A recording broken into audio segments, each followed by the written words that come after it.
Salut à tous, c'est Sylvain du podcast Au fait c'est quoi? Nous arrivons à la fin de Roland Garros et nous avons déjà parlé des scores au tennis. Vous me connaissez un peu mieux maintenant, je me pose beaucoup de questions existentielles et en regardant les matchs, je me suis demandé pourquoi cette couleur et cette texture pour une balle de tennis.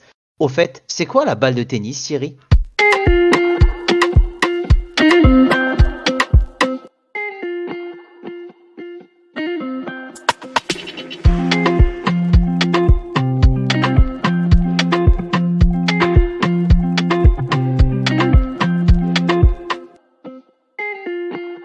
Salut Sylvain, salut à tous. Effectivement, la balle de tennis, elle n'a pas toujours été comme on la connaît aujourd'hui. Alors, vous commencez à savoir un petit peu comment on fonctionne. On fait quelques recherches pour pouvoir vous informer. Et donc, pour donner un petit peu de contexte, en fait, en 1968, il y a eu la première retransmission d'un match à la télévision. Et forcément, à l'époque, cette diffusion se faisait en noir et blanc.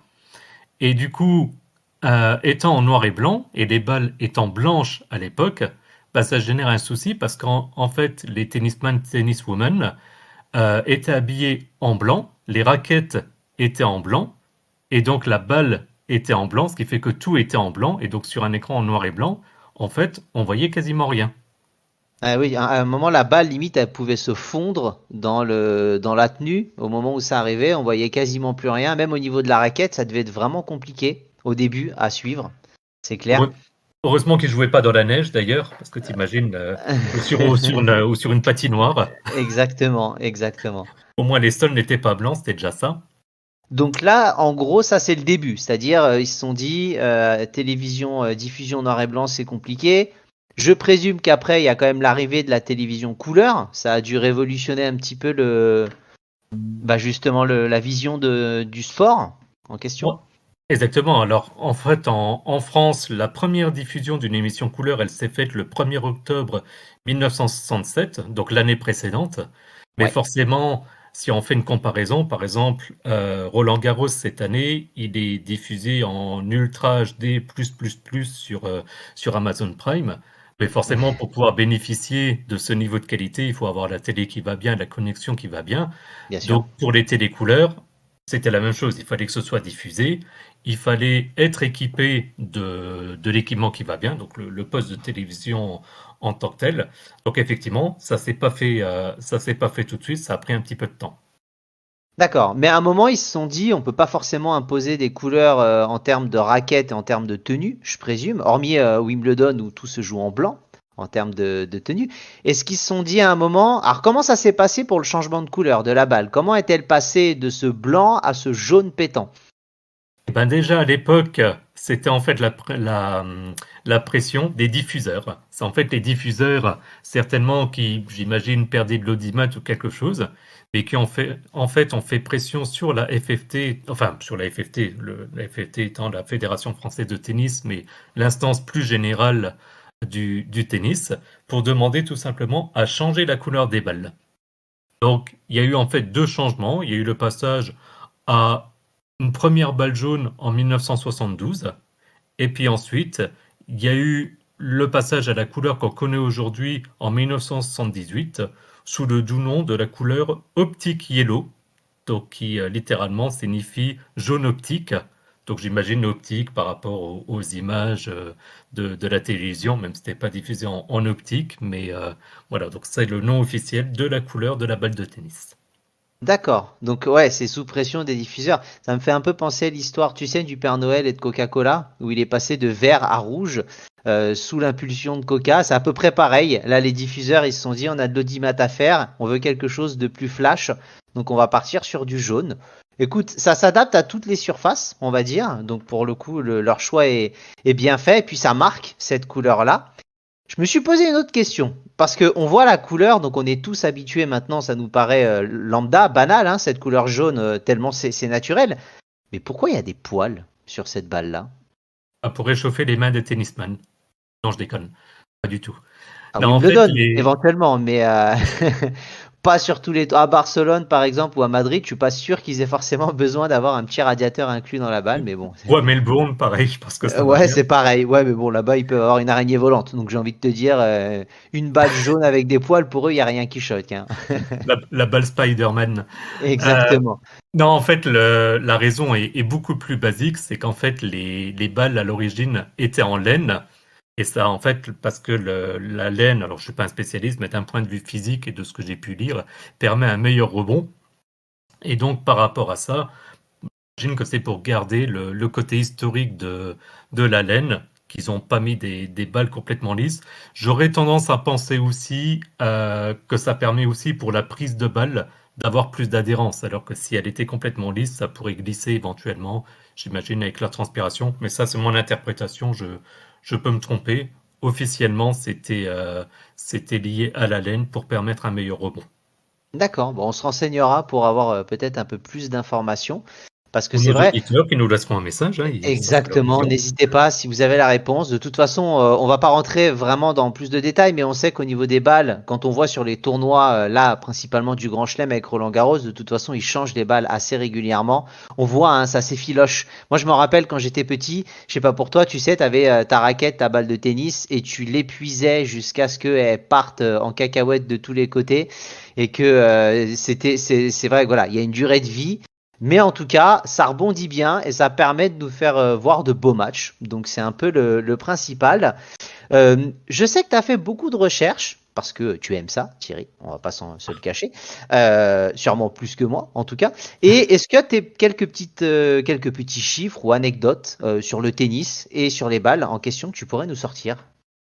Ouais, alors comme on parlait de la première diffusion, j'ai regardé et en fait le premier tournoi de tennis, eh ben, il a été créé en 1877 sous le doux nom de Wimbledon, donc qu'on connaît par définition encore aujourd'hui, puisque sauf erreur, c'est un des 4 tournois du Grand Chelem. Alors c'est un des 4 tournois du Grand Chelem. Alors les Anglais, ils arrivent quand même à être forts. Ce sera le petit tacle de la journée, c'est qu'ils arrivent à inventer le foot et à faire le premier tournoi de tennis et ils gagnent plus des masses quand même. Bon, les Français, on n'est pas fous en tennis, mais ils ont l'esprit créatif. Derrière, c'est un petit peu un creux générationnel en termes de résultats. Voilà, c'était le petit tacle gentillet auprès des Anglais. Je te laisse continuer. Voilà. Pensez quand même pour Andy Murray, par exemple, mais bon, c'était quand même effectivement Écossais, il y a quelques années. Écossais, ah bah en plus, voilà. Oula, Britannique, britannique.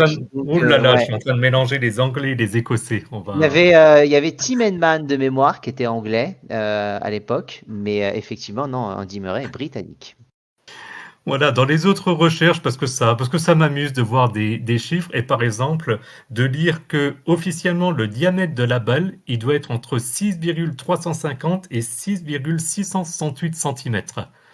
Alors pour ceux qui seraient éventuellement mauvais en maths, ça veut dire que la différence se joue aussi potentiellement au dixième de millimètre par rapport à la taille. J'ai trouvé ça marrant. Ouais, c'est clair. Et dans la même idée, au niveau de la masse de la balle, elle doit se situer entre 56,7 et 58,5 grammes. Bon, ça, c'est assez courant d'avoir ces niveaux de précision. Et je trouve ça toujours marrant, pardon. Marie, n'importe quoi. Euh, Est-ce que tu savais qu'il y a des différences entre les balles du circuit féminin et du circuit masculin? Pas du tout.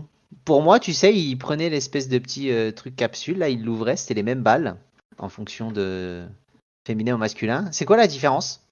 Alors en fait, c'est pas tant au niveau du poids ou de la taille, c'est au niveau plus des, on va dire, des propriétés de la balle. Et D'accord? assez étonnamment, et j'aurais tendance qu'il y a peut-être aussi un petit côté spectacle par rapport à cela, c'est que les balles du circuit féminin sont plus rapides. Ok. Et alors qu'à l'inverse, celles pour le circuit masculin, elles sont davantage soumises au frottement de l'air, donc par définition moins rapides.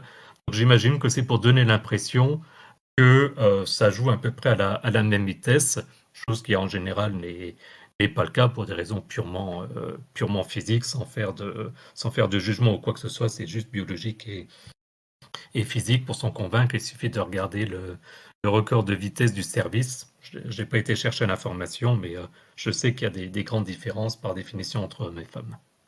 Bon, même sans parler de la vitesse des balles des femmes plus rapides, juste en parlant des hommes, s'ils avaient été plus rapides, quand tu vois certains cogneurs sur le circuit, tu te dis au bout d'un moment, ils peuvent mettre une balle jaune, on la verrait même plus si ça allait plus vite. Donc j'ai envie de te dire, De toute façon, c'est pas forcément une mauvaise chose.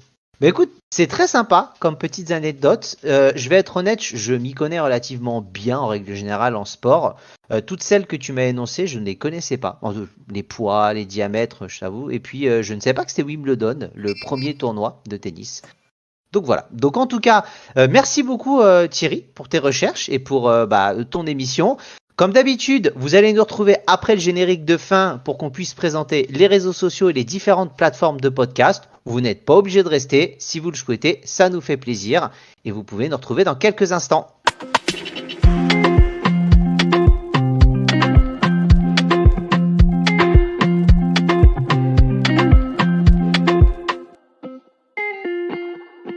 Et c'est de nouveau Sylvain du podcast Au fait c'est quoi.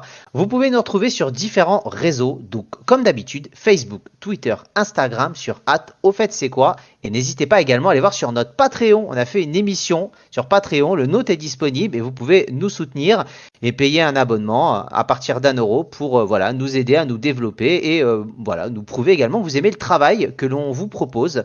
À toi Thierry.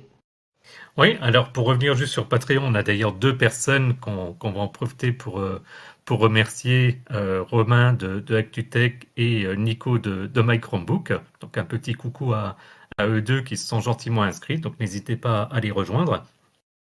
Et puis également, bien entendu, on est disponible sur les différentes plateformes de podcasts, donc que ce soit Spotify, Podcast Addict, Google Podcast, Apple Podcast. Voilà, et donc n'hésitez pas à aller sur nos réseaux sociaux, à nous laisser des commentaires, à nous laisser des idées. On a de plus en plus d'écoutes, on vient de passer la barre des 100 écoutes.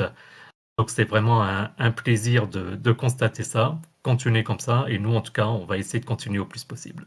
Bien sûr, on va continuer à se faire plaisir et essayer de vous divertir. En tout cas, merci à toi Thierry, et puis je vous dis à la prochaine pour la prochaine émission. À plus dans le bus. Et à tous!